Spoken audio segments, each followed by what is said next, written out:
আমরা যখন নবী সাল্লাল্লাহু আলাইহি ইসলামকে সালাম দেই, দরুদ পাঠ করি, বিষ্ণু সাল্লাল্লাহু আলাইহি ইসলাম কবর থেকে ওই সালামের উত্তর দেন। আল্লাহ তাআলা ওনার রূহটাকে ফিরিয়ে দেন, উত্তর দেন। সাহাবারা বললেন, ইয়া রাসূলুল্লাহ, কিভাবে আপনি উত্তর দেন? আপনার দেহ মাটি খেয়ে ফেলবে না? রাসূল সাল্লাল্লাহু আলাইহি ওয়াসাল্লাম বললেন, ইন্নাল্লাহ তাবারাকা ওয়া তাআলা হাররামা আলাল আরদি আজসাদাল আম্বিয়া।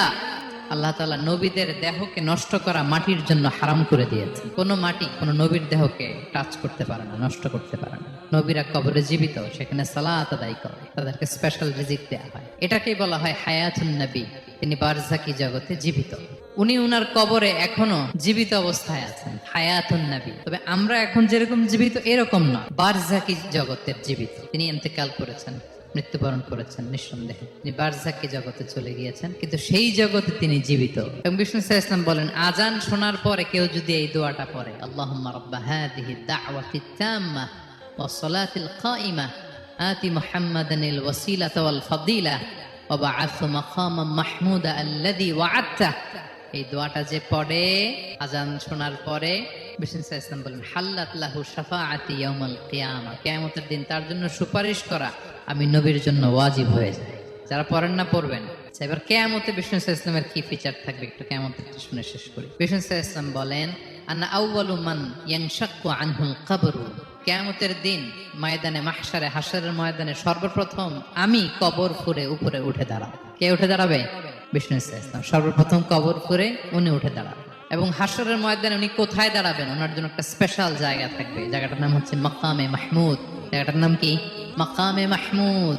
ওইখানে বিষ্ণু সাল্লাল্লাহু আলাইহি ওয়াসাল্লাম মাকামে মাহমুদ দাঁড়াবে। আল্লাহ তাআলা বলেন, ওয়া মিনাল লাইলি ফাতাহাজ্জাদ বিহি নাফিলাতাল লাক আসা আই ইয়াবআসাকা রাব্বুকা মাকামান মাহমুদা।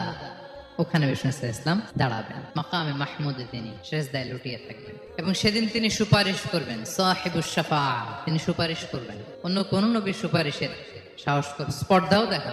আদম আলাইহিস সালাম, নূহ আলাইহিস সালাম, ইব্রাহিম আলাইহিস সালাম সবাই একজন আরেকজনকে রেফার করে, একজন আরেকজনকে রেফার করে। আমি পারবো না, উনি উনি উনি উনি বলতে বলতে বিষ্ণু সাল্লাল্লাহু আলাইহি ওয়াসাল্লামের কাছে যাবে। মানুষগুলো হয়রান হয়ে যাবে, ক্লান্ত, শ্রান্ত, ঘর্মাক্ত, পিপাসার্ত মানুষগুলো। 50,000 বছর হবে সেই দিনটা, কিয়ামতের দিন। মানুষগুলো পেরেশান। যেই নবীর কাছে যায় বলে পারবো না, উনি উনি শেষ পর্যন্ত এটা যে বিষ্ণু সাল্লাল্লাহু আলাইহি ওয়াসাল্লামের কাছে ঠেকবে। বিষ্ণু সাল্লাল্লাহু আলাইহি ওয়াসাল্লাম কোথায় থাকবেন যেন? জায়গাটার নাম মাকামে মাহমুদে সেজদা অবস্থায় থাকবেন। সেজদা অবস্থায় থাকবেন। সব নবীরা বলবে, নাফসি নাফসি, আল্লাহ তুমি আমারে বাঁচাও, আল্লাহ আমারে বাঁচাও, আল্লাহ আমারে বাঁচাও।